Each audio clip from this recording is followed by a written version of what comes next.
Hello दोस्तों, Rana classes में आपका स्वागत है। तो आज की लेटेस्ट कम्पिटिटिव एग्जाम और जॉब अपडेट बताऊंगा, तो इस वीडियो को शुरू से अंत तक देखें। पसंद आने पर लाइक, नए लोग सब्सक्राइब करना ना भूलें।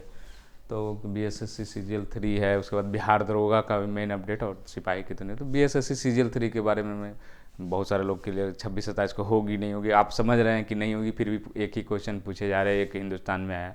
तो ये अब आप लोगों को समझना, इतनी एग्जाम दे चुके हैं, परीक्षा है जो कि नेक्स्ट डेट जब तक निर्धारित नहीं होगी तब तक है, जो कि नोटिस नहीं आएगा।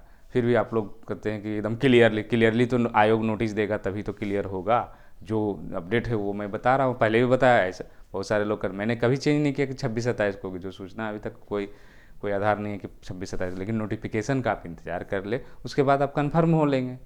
वो सभी कोई जान रहा है पुरुष की दिसंबर में तैयारी चल रही है, डेट फिक्स नहीं हुआ, इसीलिए नोटिफिकेशन डेट फिक्स हो जाएगा, जैसे नोटिफिकेशन आ जाएगा तो इसमें कोई आश्चर्य की बात नहीं हो रही। अगर कोई प्रॉब्लम है तो आप आयोग से पूछ सकते हैं, बात कर सकते हैं।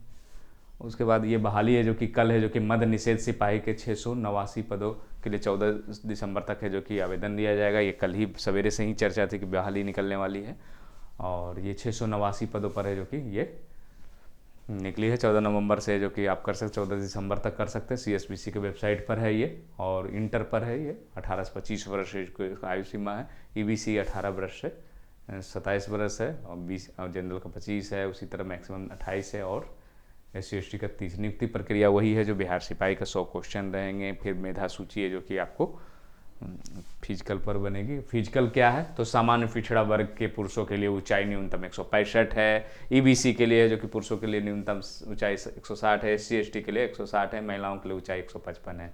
सामान्य व पिछड़ा वर्ग के लिए बिना फुलाए 81 और 86 है। ईबीसी बगैर फुलाए 81 और 86। इसी तरह SC/ST का भी दिया हुआ है 79 और 84। अब बात करते हैं कि बिहार, जब ये सवेरे से चर्चा थी तो ये वैकेंसी तो शाम 2 बजे तक आ गई। तो क्या बिहार दरोगा की बिहार दरोगा की पूरी चर्चा है कि अगले सप्ताह है जो कि आपकी वैकेंसी 2300 के आसपास में आ सकती है। 2300 वैकेंसी की चर्चा है। अगले सप्ताह भी वैकेंसी अगर आ जाती तो इसमें कोई आश्चर्य की बात नहीं है, नहीं तो फिर एक आध दो सप्ताह डिले, लेकिन ये वैकेंसी भी आने की पूरी चर्चाएँ हैं। और आप लोग जो बहुत दिनों से इंतज़ार कर रहे हैं कि ये 2213 की प्रक्रिया पूरी हो, उसके बावजूद ये बहाली नहीं आ रही है, तो ये बहाली है जो कि आपको 2300 है जो कि अगले सप्ताह भी आएगी, तो इसमें कोई आश्चर्य की बात नहीं है। और इसकी तैयारी के लिए, क्योंकि आप लोग, क्योंकि ये लगभग है जो कि निकलते ही रहता है 1-2 सालों के अंतराल में, और 2017 से निकल रही है, तो इसकी तैयारी के लिए वही 100 प्रश्न हैं, फिर 100 क्वेश्चन मेंस में रहेंगे, उससे मेरिट बनेगी। तो आप लोग को है जो कि इसका बहुत प्रतिशत, बिहार सिपाही की जहाँ तक वाली इसकी भी चर्चाएँ हैं, लेकिन दिसंबर तक में लेकिन इसकी चर्चाएँ अभी काफ़ी तेज़ होगी, तो इसकी संभावना ज़्यादा है कि आपको निकल सकती है। तो आप लोग को इंतज़ार हो सकता है कि अगले सप्ताह खत्म ही होगा, नहीं होगा तो फिर 1-2 सप्ताह हो सकता है और लगे, लेकिन अभी चर्चाएँ अगले सप्ताह की ही हैं। अब बात करते हैं दूसरी खबरों पर।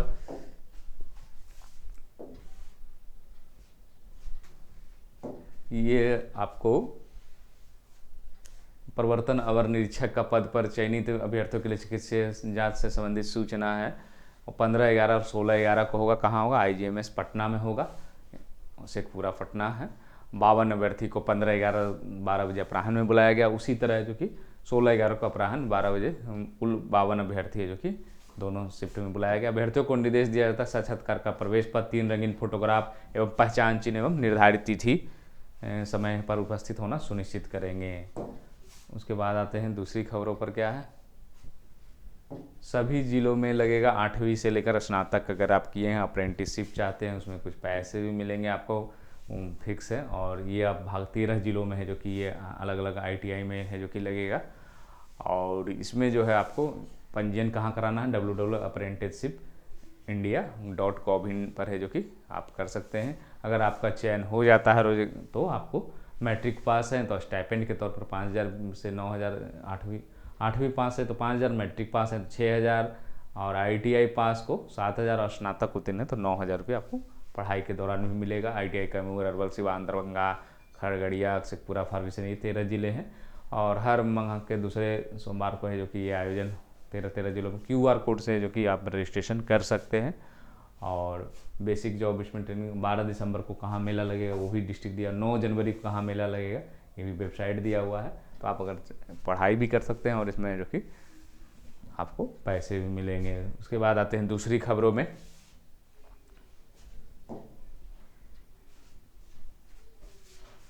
नर्सिंग देश भर में 257 मेडिकल कॉलेज खोले जाएंगे। बिहार में कितने खोले जाएंगे, तो 14 कॉलेज है जो कि नए मेडिकल कॉलेज है जो कि खोले जाएंगे।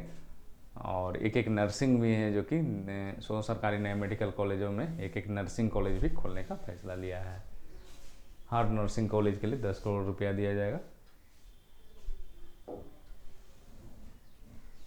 उसके बाद आते हैं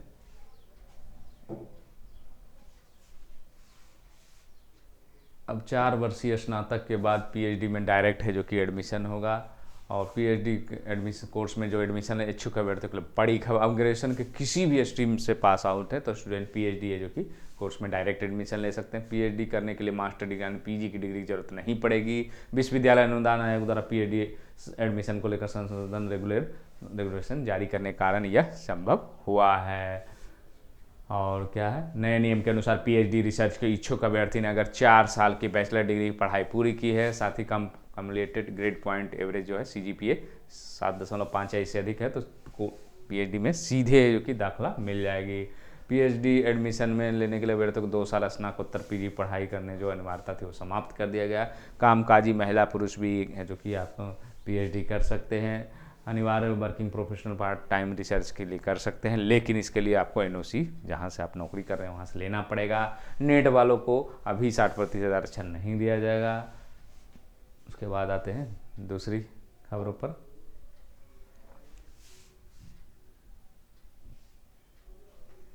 तो ये रहा आज के अपडेट। तो इन्हीं अपडेट के साथ धन्यवाद।